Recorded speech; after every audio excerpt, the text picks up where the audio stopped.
And the Ravens have now used the non-exclusive franchise tag on Lamar Jackson.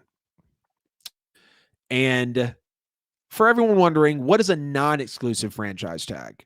Lamar Jackson can now engage in contract talks with other teams. If Lamar Jackson signs an offer with another team, Baltimore would have 5 days to match the offer to keep him on their team, or they would take 2 first-round picks as compensation, which unfortunately eliminates the Miami Dolphins. They don't have a first-rounder for this coming year, I believe, or for 2024, which would have to scoot them a little further out. So Miami fans, you're out on Lamar. The non-exclusive tag, which will pay Lamar Jackson $32 million this season, grossly, disgustingly disrespectful, is less expensive than the exclusive one, which is projected at $45 million, which would have allowed the Ravens to control his rights this year. So Ravens said there's 2 ways we can go here, Lamar. We'll either pay you the 31, we'll either pay you the 32, and if you want to go shop your options because you bet on yourself, you don't have an agent, the ball's really in your court now. If you want to bet on yourself and go look at other teams, you can do that. If they bring something back that we like, we'll sign you. If not, we'll let you go and we'll take 2 first. Or the other option, we exclusively tag you, we pay you more money, which even if the guaranteed money is off, unless Lamar is really being that much of a stickler, he should be signed already. Like the fact to me, initial reaction, $32 million for the only unanimous MVP in NFL history? A guy who wins 74% of games and you're 3-9 over the last couple seasons without him? Oh, man. Interesting by the Baltimore Ravens because we know what Lamar is, right? He's a lot of people are on the fence about him. He's a proven winner. I know he hasn't won in the playoffs yet. He's going to get there. He's dealt with some injuries with himself, with the team outside of his control. But quote here from the GM for Baltimore. There have been many instances across the league and in Baltimore when a player has signed the designated franchise tag and then signed a long-term deal that same year. We will continue to negotiate in good faith with Lamar, and we are hopeful that we strike a long-term deal that is fair to both Lamar and the Ravens. Eric DeCosta said that today, in a statement. Our ultimate goal is to build a championship team with Lamar Jackson leading the way for many years to come. Our ultimate goal is to build a championship team with Lamar Jackson leading the way for many years to come. I don't believe that's what the Ravens are actually in to do now that the details of this tag have come out. Again, we know this has been, potentially brewing. The Ravens are justified, in my opinion, for not paying Lamar yet because of the other contracts that we've seen and because he's mentioning the Deshaun Watson deal. We know that's an outlier. There's no question about that. He's not going to get that deal. The Browns should not have even paid Deshaun Watson that deal. $230 million fully guaranteed shouldn't have happened for Deshaun Watson. Kyler Murray got extended, got hurt. Derek Carr got extended, got cut. Of course, now he's signed with the Saints again. Matthew Stafford got extended, got hurt. Aaron Rodgers got extended, might not be going back to the team. There's a couple of more out there that I could keep going with, but that's what the Ravens are looking at. When they signed Joe Flacco after the Super Bowl, everyone was freaking out. They couldn't believe it.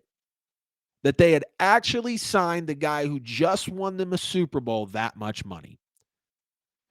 So, I don't know if it's the Ravens using Lamar Jackson as their punching bag because of what happened in the past, because clearly he's different than all those other quarterbacks in great ways and, of course, in ways that people might not like. But for you to say that the ultimate, and of course, like DeCosta's saying what he's supposed to say, right? Our ultimate goal is to build a championship team with Lamar Jackson leading the way for many years to come. But you're going to pay him $32 million and let him go explore other options with teams and maybe match what that team brings back. That doesn't correlate for me. That doesn't add up. That doesn't make sense. And for me, again, Lamar bet on himself. Unfortunately, it bit him in the ass because he got hurt this year. He got hurt the year before last. He's been due for a contract for 2 years now, and the Ravens have played games. Or Lamar Jackson has played games. But nonetheless, the deal has not been established. So to me, they're like, okay, Lamar, you want to bet on yourself? Awesome. No agent? Clearly you did that. Wanted to bet on yourself to get more money? We see you did that. We're going to really let you bet on yourself? and go look for other deals and then see what could possibly happen. So to me, it's kind of like they're baiting Lamar because they don't think he's worth that much. That's why they're willing to let him test the open market. And again, if it's guaranteed money that's caught up on, probably put a little bit of that fault on Lamar.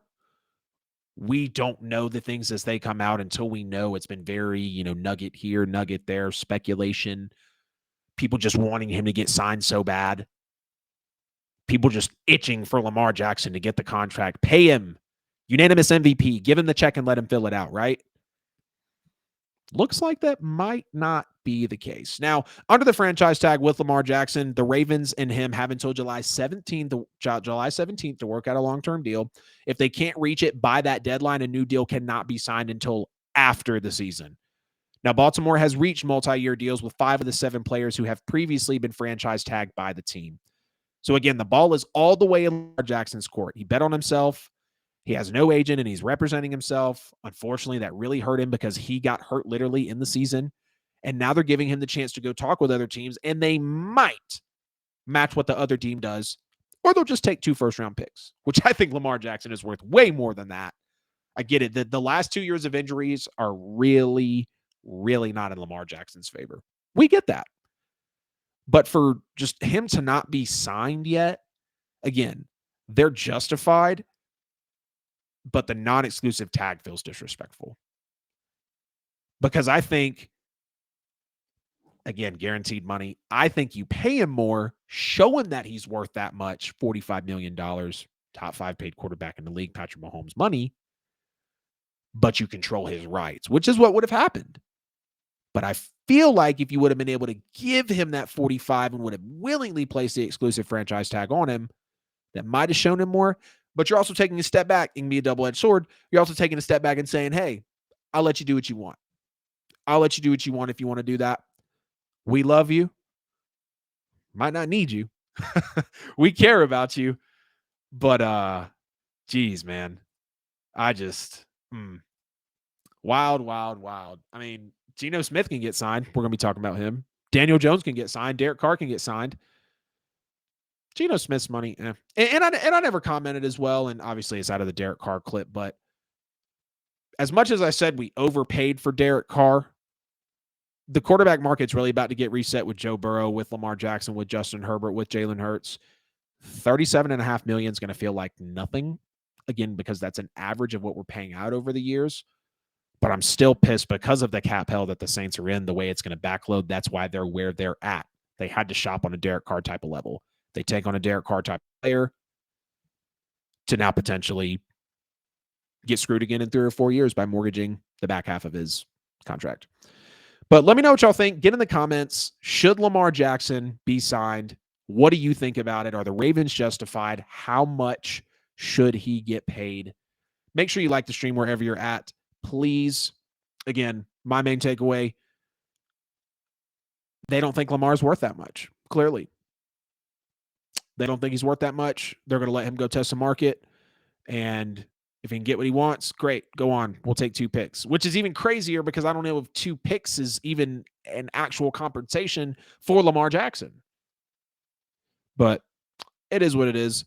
We're going to roll back into the NFL Combine a little bit before we get on over to Geno Smith and get out of the show. Just want to make sure I'm tapped in on the chat here. The Jets should go after Lamar Jackson instead of Rodgers, to be honest. Yeah, that's fair. I think he would look good. I'd like to see him in Miami as well, but we know that that's possibly out of the equation. Of course, even San Francisco would be nice also, but you never know until things unfold. I don't think he's going to go to any of the teams that I really want him to. I really don't know if he's going to be a Baltimore Raven, but Lamar Jackson with the Jets, that'll be a lot of hype. There'll be a lot of energy in that city, really shaking things up. That would be awesome. Jets fans would be happy, and they would be going crazy. They would be bouncing off the walls. No question about that.